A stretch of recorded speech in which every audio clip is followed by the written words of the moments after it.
Hey guys, Russ here from Wilson Land and Cattle Company. Today I'm going to go through and show you what we've left behind with the cows grazing through snow and grazing through the winter time here. Today is, I believe, the 20th of, stop it. Yeah, today's the 20th of February. And we haven't fed these girls a single bale of hay yet. Now tomorrow we're going to be taking them in, splitting some cows off, some bred heifers off. All the calves are coming off, and then we'll kick them back out.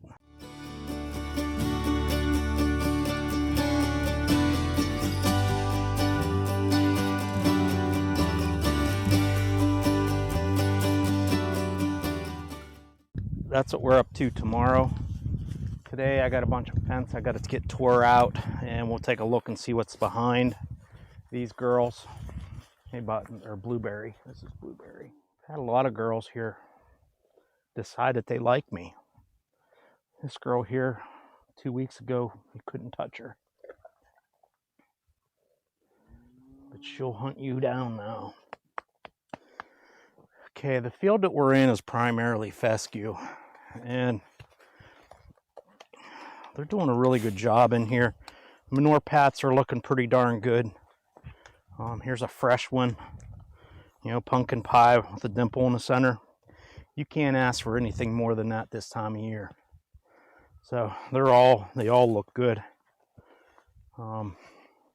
There's a stiff one there. That one there is good. Now, one thing that we are doing here, I don't care too much for, but I mean, it is what it is. And you can see the manure accumulation out there, which is fine. It's still out in the field. It's still going to do what it needs to do. But you can see the group up there. They're traveling back to water. It's the only water hydrant I have in this pasture. Ideally, I would have one back here someplace too, but I didn't put one in whenever I did it. So they have to travel back to water. And I mean, it is what it is. But this here's what we're leaving behind. This is primarily a fescue field. See, there's some canary grass in here. They're doing a really nice job. You can see these little tufts. That's canary grass. A bunch of them in here. Back at the other end, we had big blue stem and switchgrass that come in the pasture. So let's take our trip back. Well, let's go over here. Over here is where the grazing was the hardest, I guess you could say. Not really the hardest. There is still some snow out here. There's a chunk of ice. Let's take a run over into that field and take a look. I do apologize. It's been 2 or 3 weeks since I've been able to get a video out. I've been traveling all over the place. It's been really rough. I've been to Vermont, down to Harrisburg, Lancaster, Catskills, New York. I've been to Rowan, Tennessee, Greenville, Tennessee, and Alexandria, Tennessee. So I've been doing a lot of traveling. I mean, I'm done with the traveling now until about the end of, well, I can't say I'm done with it, but I got the bulk of the traveling out of the way. I think I've written, I don't know, 6 or 7 PowerPoints in the last 2 or 3 months. It's been a lot, more than I normally do. And I've also written some stuff for Stockman Grass Farmer. So yeah, I've been busy, but I'm going to get back to you guys here and get back to making videos. If you have any video suggestions, please let me know. I have some ideas, but they're pretty much how-to videos. We're going to be grafting like 500, no, we're going to be grafting like 700 and some odd trees this year. So we're going to have a bunch of trees that we're going to be grafting, planting, and all that. And we'll have apple trees, plum trees, and pear trees available for sale if anybody wants them. They'll be relatively inexpensive. They're going to be in the $10 to $15 range. It just depends if I was able to harvest the scion wood or not, or if I've had to buy the scion wood. So we'll go take it from there. still have stock tank valves available, and those valves are not just used in the summertime. They make great, or those valves aren't just used in the wintertime. You can use them all year round. So, you know, just because we use them or the main purpose of them is for the wintertime, I always just shut mine off, use it in the summertime as well. So it's pretty hard to beat. And let me see, what else do we got going on here? I did a video on the Randall lineback cattle, which I will make that available to you here as soon as I get it edited. I just couldn't get it done. And I also did a video of down in Posa when I was down there. I got a chance to interview Hannah. Be watching out for that. And I was just looking, these are all calves here. We're going to be weaning these guys. Excellent. It's a nice looking little heifer. But one thing that I noticed, we have a Wagyu influenced little bugger here, and he's got scurs on him, which I'm really surprised. This guy here, he's got scurs. When he turned his head, you see that little horn. See the little horn he's got coming out of there? Come on, turn your head again. Yeah, I don't know if you can see that or not, but he's got a horn coming out, so we're going to have to castrate him. I don't want to bring horns into anybody's program. There's a nice little bull calf there. We have everything sold though. Our cattle are pretty much sold. So, but let's take a run back and look at the water tank real quick. Hey, Bubba. It's a good boy, huh? You're a good boy. Let's go take a look at the water tank.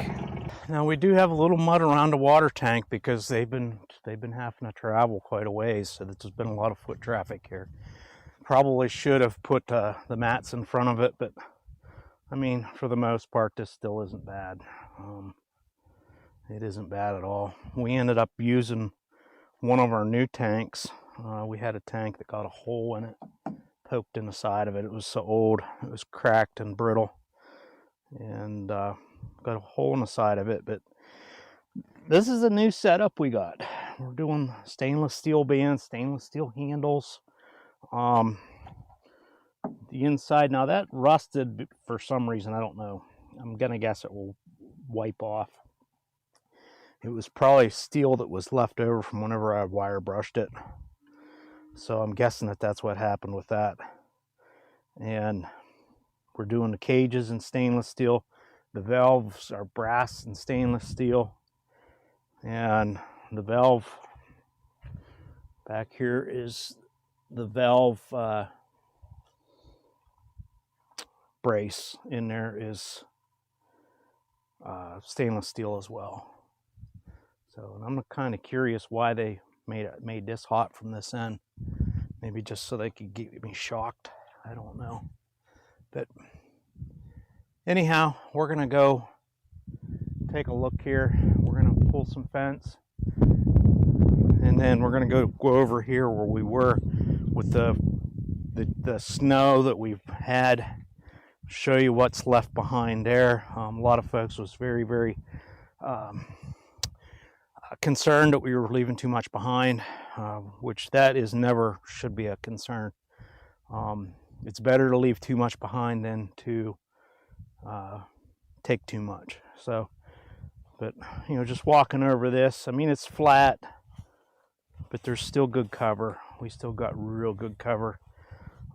Some of the plants, they pretty much took them down pretty short, but that's pretty much okay because nothing's really started growing in this field yet. So, but we're gonna go tear these 3 runs out, and then we'll go over there and take a look. Okay guys, this field here we grazed when there was about 6 inches of snow on the ground, and the grasses have actually grown an inch since we've grazed this. But you know, look at the cover that we left. I mean, there's some grass left here, but that's what I consider good cover.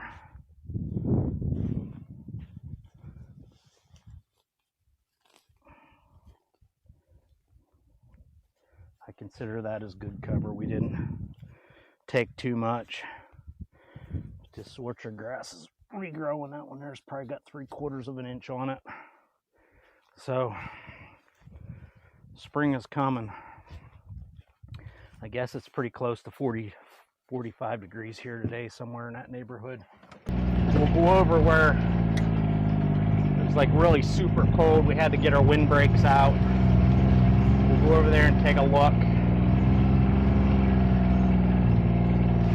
And then we'll take a look in this field here. We had our windbreak sitting right here. You can see all the manure. That's manure, not mud. The orchard grass looks like it's grown probably close to 2 inches in here. Still got good cover. Windbreak sat here for 2 days and up there for 2 days. Didn't move them as often I normally do because I'm having troubles with the clutches in my buggy. I got to get them fixed.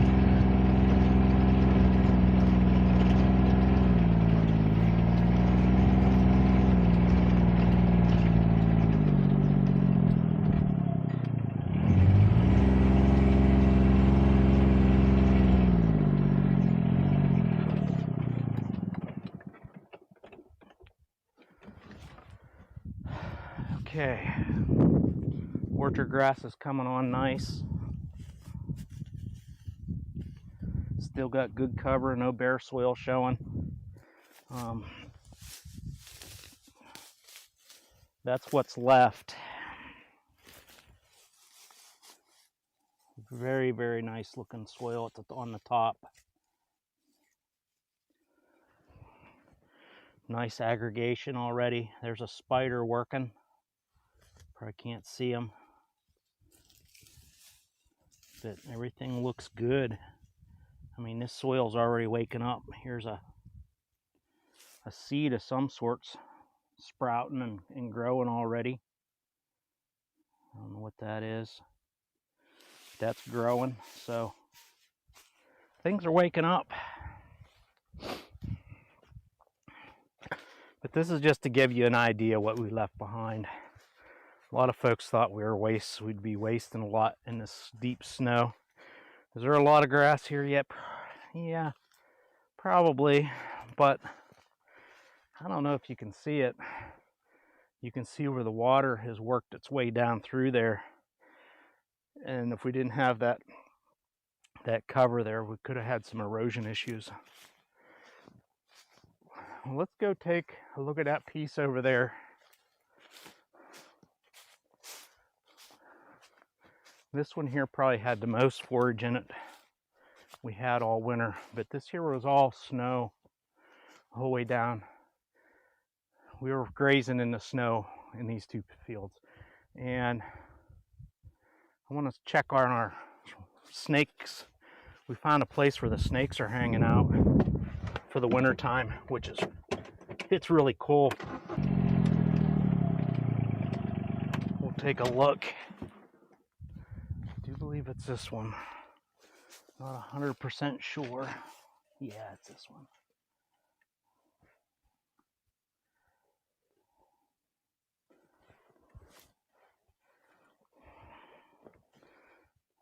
Hopefully we can look and see them.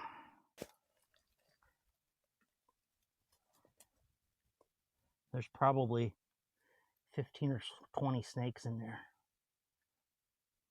There's a bunch of them. There's a spider out, but we tuck this insulation down on them so it won't kill them, so they don't die. When they start waking up, I'm going to come back and make sure that they got out. Okay, this here's a really cool little flashlight. SdeNow is what it's called. It's a rechargeable flashlight. The little bugger's bright, and it's teeny tiny. I love this thing. It's easy to carry in the pocket. It's pretty high quality. I think it costs like 13 bucks on Amazon. Go check it out. But I wanted to show you my snakes there, and then we're going to hop over into this field. Well, I'll just show you this field here. We got a bunch of fence to tear out up there. It was wet whenever we're moving across there, and typically when the fences are, whenever the soil's wet, I don't normally pull fence if I have the risk of making mud. So I tell folks now we have troubles getting to the cows. It's not keeping the cows out. That used to be our problem, but now our problem's getting to them than it is to keep them out.